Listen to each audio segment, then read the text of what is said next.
Maximilien François Marie Isidore de Robespierre was a French lawyer and statesman who was one of the best-known and most influential figures of the French Revolution. As a member of the Constituent Assembly and the Jacobin Club, he campaigned for universal manhood suffrage and the abolition both of celibacy for the clergy and slavery. In 1791, Robespierre became an outspoken advocate for male citizens without a political voice, for their unrestricted admission to the National Guard, to public offices, and for the right to carry arms in self-defense.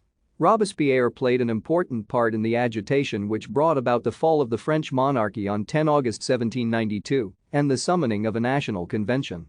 His goal was to create a one and indivisible France, equality before the law, to abolish prerogatives, and to defend the principles of direct democracy.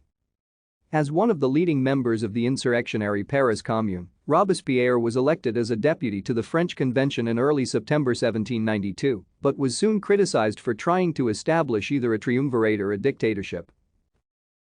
Thank you for watching. Like and subscribe if you would like to view more of our videos. Have a nice day.